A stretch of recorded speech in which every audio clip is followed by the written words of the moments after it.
Hello everyone, कैसे हैं आप सभी लोग। होप सारे लोग बढ़िया और शानदार होंगे। तो चलिए, हम लोग बात कर रहे थे about the issue of share, जिसमें हम टॉपिक के ऊपर बात कर रहे थे, that is issue of share for a consideration other than cash. यानी हम जब सामने वाले को शेयर बेचते हैं या कंपनी सामने वाले को शेयर बेचती है और उसके बदले कंपनी सामने वाले से पैसा नहीं लेती, बल्कि कोई ना कोई एसेट्स या कोई और सामान या कोई और चीज कंपनी उससे लेती है। ठीक है, तो हाल फिलहाल हमने बेसिकली डिस्कस किया था कि जब कंपनी अपने शेयर इशू करती है और सामने वाले से खरीदती क्या है, या तो वो कंपनी एसेट्स खरीदती है, मतलब कि परचेज ऑफ एसेट्स एक टॉपिक बनता है, या कंपनी खरीदती है सामने वाले का बिजनेस। तो सेकंड बनता है आपका टॉपिक परचेज ऑफ बिजनेस।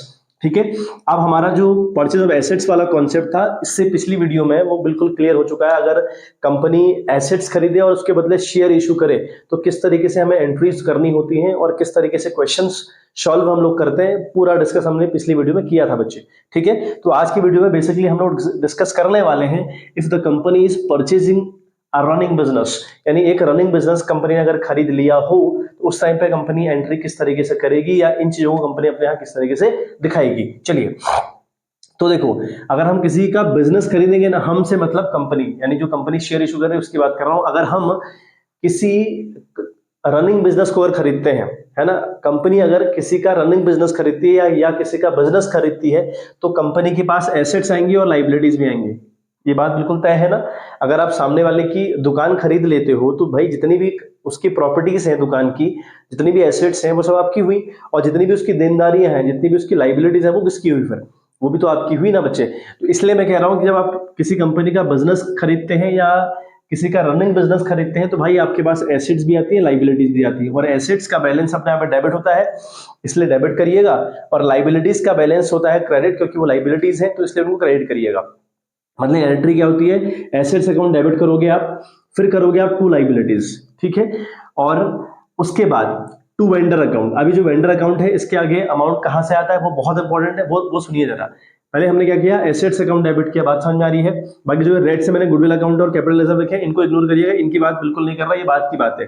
पहले हम एसेट्स अकाउंट डेबिट करेंगे, जितने की एसेट्स हमारे पास आएंगे उस एसेट्स को डेबिट करेंगे, जितने की लाइबिलिटीज हमारे पास होगी उसको हम क्रेडिट करेंगे। फिर वेंडर अकाउंट मैंने लिखा है, मतलब जिस से हमने बिजनेस खरीदा या जिसका बिजनेस हमने खरीदा, उसका नाम यहाँ पे आता है वेंडर का नाम। ठीक है, उसे हम वेंडर का नाम कहते हैं। और यहाँ अमाउंट कहां से आएगा? यहाँ अमाउंट बच्चे कैसे आता है? अगर आपको क्वेश्चन में दिया है, ठीक है, क्वेश्चन में कैसे दिया होगा?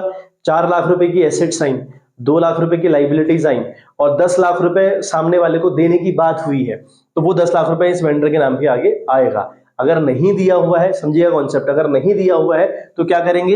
एसेट्स जितने की भी आई, लाइबिलिटीज जितने की भी आई, इन दोनों का डिफरेंस करोगे, एसेट्स से लाइबिलिटी को घटाओगे, जो बचेगा वो लिख दोगे वेंडर के आगे। ठीक है, वरना क्वेश्चन में लगभग केसेस में दिया रहता है। ठीक हो गई बात। तो एसेट्स लिखी है आपने, लाइबिलिटीज लिखी है आपने, वेंडर के आगे अमाउंट लिखा है, वो आपने कर लिया बच्चे। फिर आपने देखा, अगर ये जो क्रेडिट वाला मामला है ना, लाइबिलिटीज और जो वेंडर के आगे अमाउंट आपने लिखा, अगर इन दोनों का बैलेंस इस डेबिट वाले बैलेंस से ज्यादा हुआ, है ना, मान लिया ये 10 लाख हो रहा है और ये 8 लाख हो रहा है, एसेट्स 8 लाख रुपए की आई और इन दोनों का जो बैलेंस है वो 10 लाख रुपए हो रहा है, तो आपको समझ में आ रहा होगा कि डेबिट साइड 2 लाख की कमी पड़ रही है। उस केस में बच्चे आप डेबिट साइड गुडविल अकाउंट के नाम से एक अकाउंट खोलेंगे, ये बैलेंस की फिगर होगा। सेम केस उल्टा बच्चे, अगर एसेट्स का बैलेंस ज्यादा आया और लाइबिलिटीज और वेंडर का जोड़कर कम आ रहा हो, यानी कम पड़ रहा है, कैपिटल क्रेडिट साइड अगर कम पड़ रहा है, तो खुलेगा टू कैपिटल रिजर्व के नाम से। ठीक है, बहुत सिंपल सी बात है, आपने एसेट्स को डेबिट किया, लाइबिलिटी और वेंडर को क्रेडिट किया, इन दोनों का बैलेंस अगर ज्यादा आ गया, डेबिट साइड कम बढ़ा तो गुडविल, अगर ये बड़ा और ये छोटे आ गए दोनों को जोड़कर, तो आपका कैपिटल रिजर्व खुल जाएगा, दोनों आपकी बैलेंसिंग फिगर रहेंगे। ठीक, उसके बाद आप क्या करते हैं बच्चे? आप शेयर इशू करते हैं, या तो पार पर या फिर प्रीमियम पर। पार पर अगर इशू करेंगे तो एंट्री आपकी होगी vendors account debit to equity share capital. Clear? और अगर आप पार या सॉरी अगर आप प्रीमियम पर करेंगे तो वेंडर अकाउंट डेबिट जाएगा, टू इक्विटी शेयर कैपिटल जाएगा, टू सिक्योरिटीज प्रीमियम जाएगा। लेकिन ये जो दूसरी वाली एंट्री है ना, एट प्रीमियम, इसके लिए बहुत इंपॉर्टेंट है कि आपको नंबर ऑफ शेयर कितने आप इशू कर रहे हैं ये पता हो। अगर क्वेश्चन में दिया है तो बहुत बढ़िया, अगर नहीं दिया तो निकालने का तरीका, नंबर ऑफ शेयर इशूड कैसे निकलता है बच्चे? वो निकलता है आपका purchase consideration upon face value plus premium. ठीक है, प्रीमियम वाले केस में ही आपको जरूरत पड़ेगी नंबर ऑफ शेयर्स की, तो यहाँ पे लिखेंगे purchase consideration upon face value of the share plus premium. अगर प्रीमियम पर नहीं बेच रहे हैं तो purchase consideration upon face value of the share. Face value समझते हैं ना, शेयर कितने का है एग्जैक्टली, उसकी एमआरपी क्या है, उसको हम फेस वैल्यू कहते हैं। और परचेज कंसिडरेशन का मतलब हुआ जो अमाउंट आप वेंडर के आगे लिख रहे हो उसी को हम बोलते हैं परचेज कंसिडरेशन, यानी वेंडर को कितना देने की बात हुई है। या तो क्वेश्चन में आपको साफ साफ दिया रहेगा कि इतना देने की बात हो रही है, नहीं अगर दिया रहेगा तो एसेट से लायबिलिटी को माइनस करो, जो अमाउंट बचेगा वो वेंडर के आगे आएगा। ठीक है बात। चलिए इतना सारी टॉपिक था बच्चे, कुछ क्वेश्चन हम लोग इसके ऊपर देखेंगे। एक बार आप फटक से स्क्रीनशॉट ले लीजिए, फिर हम बात करते हैं आगे वाले कॉन्सेप्ट पे। और सबसे इंपॉर्टेंट हम 2 क्वेश्चन इसमें रखेंगे आज के सीरीज में, और 2 क्वेश्चन के थ्रू आपको ये टॉपिक बिल्कुल क्लियर हो जाएगा बच्चे कि कहानी क्या है एग्जैक्टली। तो बच्चे क्वेश्चन देखें आप। क्वेश्चन कहता है कि भारत लैम limited issued 30,000 fully paid up share of ₹100 each for purchase of the following assets and liabilities from Sharma and company. ठीक है, तो प्लांट आपका 7 लाख का है, स्टॉक इन ट्रेड 9 लाख रुपए का, लैंड एंड बिल्डिंग 12 लाख रुपए की, सन्ड्री क्रेडिटर्स आपके 2 लाख रुपए के हैं। You are required to pass necessary journal entries. ठीक है, ये पूरा पूरा हमारा क्वेश्चन है बच्चे। तो एक बार हम क्वेश्चन ब्रेक करें और समझें बात क्या है कहानी। तो देखो बच्चे, क्वेश्चन ब्रेक करके एक बार हल्के से समझते हैं कहानी में क्या ट्विस्ट है। तो कहता है कि भारत लैम लिमिटेड एक कंपनी है, जो सामने वाली एक कंपनी है शर्मा एंड कंपनी लिमिटेड। ठीक है, कंपनी है शर्मा एंड कंपनी लिमिटेड। उस कंपनी से क्या करता है, ये प्लांट खरीदता है 7 लाख रुपए का, स्टॉक इन ट्रेड खरीदता है 9 लाख रुपए का। स्टॉक इन ट्रेड मतलब स्टॉक की बात हो रही है।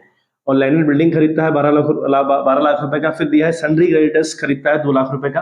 ठीक है, मतलब अगर आप किसी का रनिंग बिजनेस खरीदोगे या किसी का बिजनेस खरीदोगे तो ये कंफर्म है बच्चे, साथ साथ एसेट्स भी आएंगे और लाइबिलिटीज भी आएंगी। ठीक है, अच्छा, और इन सबको खरीदने के बदले कंपनी ने क्या बोला कि जो ये भारत लैम्प एंड लिमिटेड है ये बोल रही है कि हम सामने वाली कंपनी को यानी शर्मा एंड लिमिटेड को या शर्मा एंड कंपनी को इशू करेंगे 30,000 डिबेंचर ऑफ ₹100 ईच, यानी इनको 30,000 डिबेंचर 100 रुपए के हिसाब से पार पर इशू कर दिए जाएंगे। ये पूरी पूरी कहानी है। ठीक है, चलिए तो हमें भारत लैंप लिमिटेड की बुक्स में एंट्री करनी है। तो पहली एंट्री हमारी होगी बच्चे एसेट्स अकाउंट। ठीक है, जो आपके पास आएगा इसकी एंट्री करेंगे आप। तो एसेट्स अकाउंट डेबिट करते हैं ना हम लोग, सॉरी, तो एसेट्स अकाउंट हम डेबिट करेंगे। यहाँ तो आपको सेपरेट नाम दिया है, एसेट्स अकाउंट डेबिट जाता है ना, तो प्लांट आपकी एसेट्स, स्टॉक इन ट्रेड आपकी एसेट्स, लैंड एंड बिल्डिंग आपकी एसेट्स। तो जितनी भी आपकी एसेट्स की फॉर्म में चीजें आई हैं उनको आप डेबिट करते हुए चलो। तो पहला हमारे पास आया बच्चे प्लांट, तो हम लिखेंगे प्लांट अकाउंट डेबिट।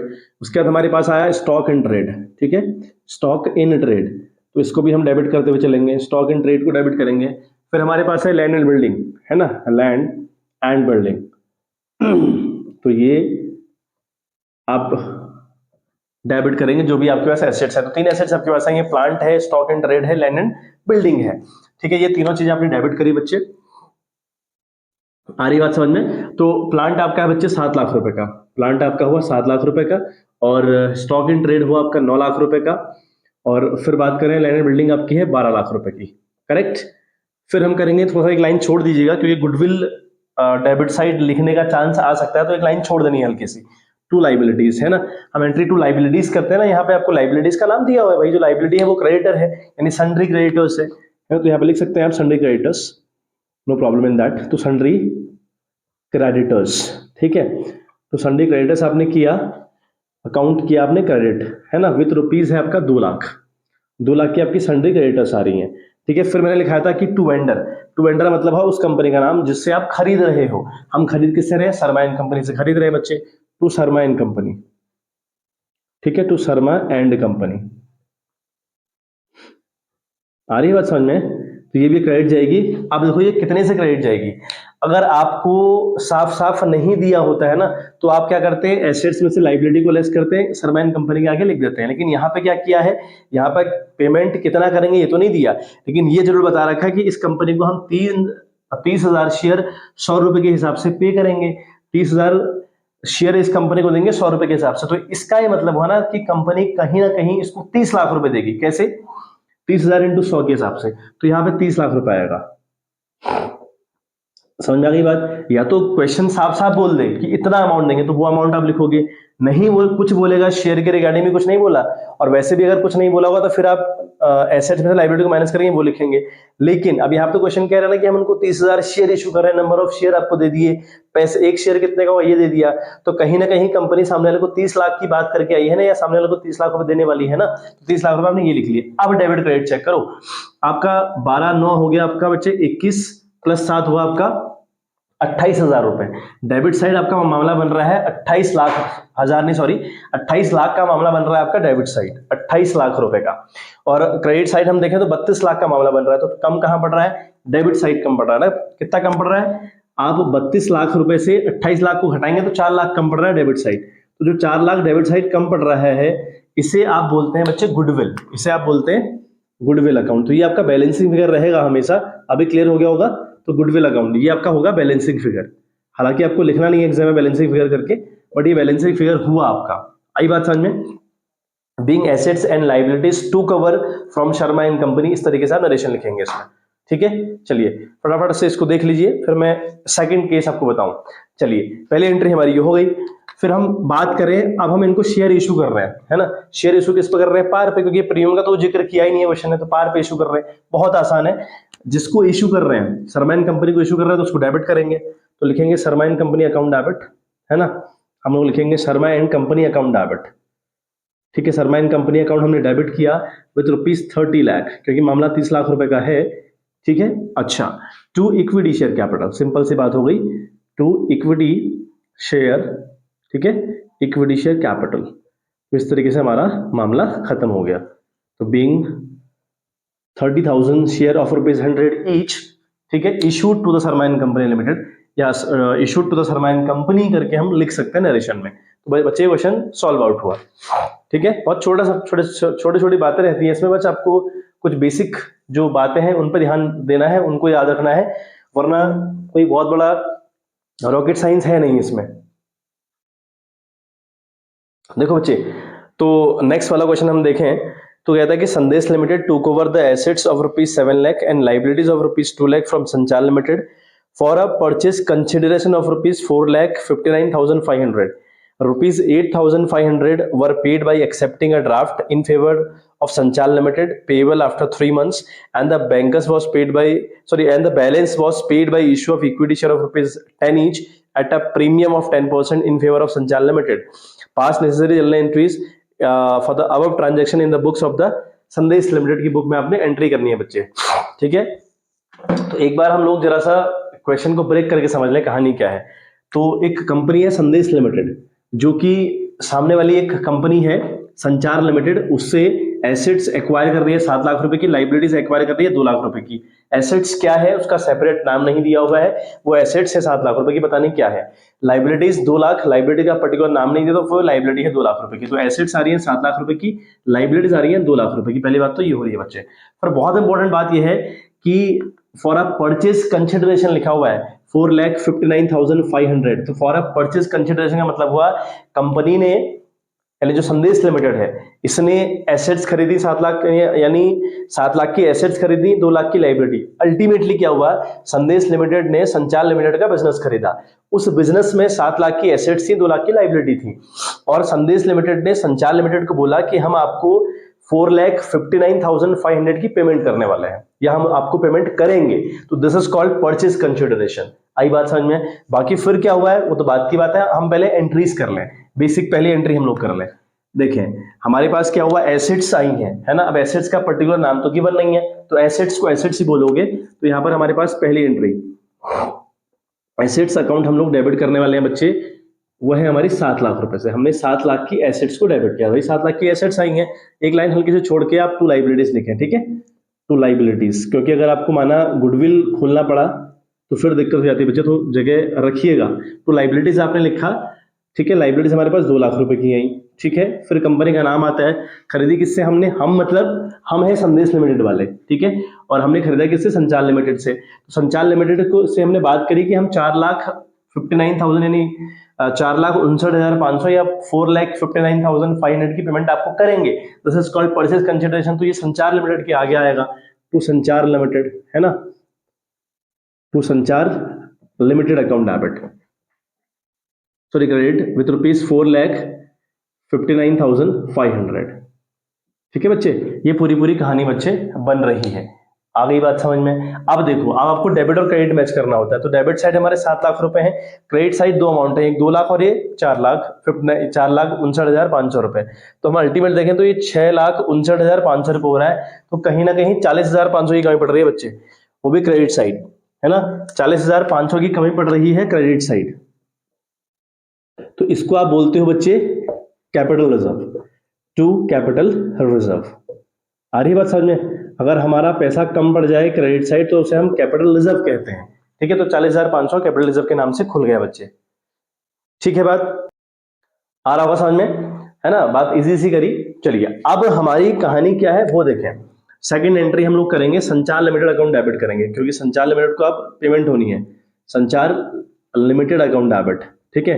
तो संचार लिमिटेड अकाउंट डेबिट जाएगा विथ रुपीज 4,59,500, इतना हमने उसको पेमेंट करना है, ठीक है। क्योंकि हमने उससे वादा किया है कि हम इतनी पेमेंट आपको करने वाले हैं, इसीलिए हम इसको बोल रहे हैं परचेज कंसिडरेशन। अच्छा, ये जो परचेज कंसिडरेशन है ये पे कैसे किया जाएगा? कहा है कि ₹8,500 paid by accepting a draft after 3 months, यानी 8,500 का इनको ड्राफ्ट पकड़ना है। ड्राफ्ट का मतलब कहीं ना कहीं वो पेमेंट बैंक से होगी, बैंक से अगर होगी तो आप लिखेंगे टू बैंक, ठीक है। टू बैंक अकाउंट आपने डेबिट किया, सॉरी क्रेडिट किया विथ ₹8,500, ठीक है। अब सुनो, आपने कुल मिलाकर 4,59,500 की पेमेंट करनी थी, जिसमें से आपने 8,500 ऑन द स्पॉट बाई कैसे कर दिया बच्चे? बाई चेक कर दिया, बाई ड्राफ्ट कर दिया, ठीक है। अब कितना बचता है? 4,59,000 से 500 से अगर आप लेस करोगे 8,500 तो आपका बचेगा बच्चे, ठीक है। तो इसमें से इसको माइनस कर देंगे, उतना अमाउंट आपका बचेगा। उसके बदले आप क्या कर रहे हो, मेरी बात समझ रहे हो? 4,59,500 आपने देने थे उसको, 8,500 आपने ऑन द स्पॉट यानी चेक के थ्रू दे दिए, बैंक ड्राफ्ट के थ्रू दे दिए, है ना। अब जो बाकी बैलेंस होगा उस बैलेंस के लिए हम क्या कर रहे हैं? And balance bye issue of share of 10% each at a premium of 10%, तो 10% के प्रीमियम पर बाकी उसको शेयर इशू करना है, ठीक है। अब अगर शेयर इशू करने हैं तो भैया टू इक्विटी शेयर कैपिटल, है ना। आप पहले एंट्री कर लीजिए, इक्विटी शेयर कैपिटल, अमाउंट तो आता रहेगा बच्चे, अमाउंट तो आराम से आ जाएगा, उसका कोई लफड़ा नहीं होता। तो इक्विटी शेयर कैपिटल और टू सिक्योरिटीज प्रीमियम, ठीक है, टू सिक्योरिटीज प्रीमियम, ये आपकी अल्टीमेट एंट्री रहेगी, ठीक है। ये आपकी एंट्रीज, आपको अल्टीमेट पहले तो एंट्रीज आनी चाहिए समझ में कि भाई संचालन लिमिटेड को डेबिट किया, पेमेंट कैसे करी? टू बैंक से करी, वो कर दिया बैंक के थ्रू, बाकी इक्विटी शेयर कैपिटल होगा और वो प्रीमियम पर करे तो सिक्योरिटीज प्रीमियम अकाउंट भी आपका खुलेगा बच्चे। सिंपल सी बात, इतनी सी हुई, ठीक है। अब इसके लिए हमको नंबर ऑफ शेयर इशूड चाहिएगा, ठीक है, नंबर ऑफ शेयर इशूड चाहिएगा, और वो निकलता है purchase consideration upon face value plus premium. अब परचेज कंसिडरेशन क्या है हमारा? 4,59,500 हमें देना था, जिसमें से हम 8,500 ऑन द स्पॉट दे चुके हैं, लेस कर लोगे, और face value of the share थी, ठीक है, 10 रुपी था ना, 10 रुपए, और उस पर 10% का प्रीमियम है, तो 10 का 10% होता है 1 रुपया, तो प्लस 1, तो ये बन जाएगा 11 रुपया। अब अगर हम घटाए ना 4,59,500 से अगर हम 8,500 घटा दें, ठीक है, तो हमारा बनता है 4,51,000, यानी 4,51,000, 4,51,000 ये बना, और 10 + 1 बन गया आपका 11, तो ये हो गया 11 चक्कू 44, बचा 1, 11 कम 11 यानी 41,000, यानी 41,000 शेयर हम इसको इशू कर रहे हैं, इस कंपनी को हम, ठीक है, 41,000 शेयर इशू कर रहे हैं। अभी हमने क्यों निकाले? ये निकाले इसलिए बच्चे, यहां कितना अमाउंट डालो इक्विटी शेयर कैपिटल के आगे, तब तक समझ नहीं आएगा जब तक कि आपके पास ये नंबर ऑफ शेयर नहीं होंगे, या सिक्योरिटीज प्रीमियम के आगे कितना अमाउंट डालो तब तक क्लियर नहीं हो पाएगा जब तक नंबर ऑफ शेयर आपको गिवन नहीं होंगे। तो अगर आप प्रीमियम पर शेयर इशू करेंगे ना, तो कंफर्म तौर पे आपको नंबर ऑफ शेयर चाहिएंगे, ठीक है। तो अब यहाँ पे क्या करेंगे? इक्विटी शेयर कैपिटल के आगे आप करेंगे बच्चे, यहाँ पर आप 41,000 शेयर होंगे, 10 का एक शेयर होगा आपका, तो 41,000 इंटू 10, ठीक है, तो 41, 3 जीरो यहाँ, 1 जीरो ये, 1 2 3 और 1, यानी 4 लाख, ठीक है, 4,10,000, समझ आ गई बात। और इक्विटी शेयर प्रीमियम के आगे बच्चे 41,000 शेयर हैं और 1 रुपए का है प्रीमियम उन पे, ठीक है, तो ये आ गया आपका 41,000। अब आप देख लीजिए, है ना, मामला आपका ऑलरेडी मैच हो रहा होगा, क्रेडिट वाले तीनों अमाउंट को ऐड करिएगा, वो डेबिट वाले अमाउंट के इक्वल आएगा, ऐसा कंफर्म है बच्चे, ठीक है। तो ये तरीका होता है बच्चे, अगर हम सामने वाले से रनिंग बिजनेस खरीदें या एस्टेब्लिश बिजनेस खरीदें, और उसके बदले शेयर इशू किस तरीके से होते हैं, या फिर अगर हम कोई पेमेंट करें तो किस तरीके से होते हैं, दोनों डिफरेंट क्वेश्चन आपके सामने लेके आया था, काफी मजेदार क्वेश्चन थे बच्चे, ठीक है। तो आज के लिए बच्चे इतना ही, हम लोग कल से स्टार्ट करेंगे बैलेंस शीट किस तरीके से बनती है ना, इश्यू ऑफ शेयर में हम बैलेंस शीट पे काम किस तरीके से करते हैं, वो बहुत इंपॉर्टेंट टॉपिक रहेगा, उसके ऊपर बात करेंगे। तो आज के लिए बच्चे इतना ही, मिलते हैं आपसे नेक्स्ट वीडियो, तो bye, have a good day.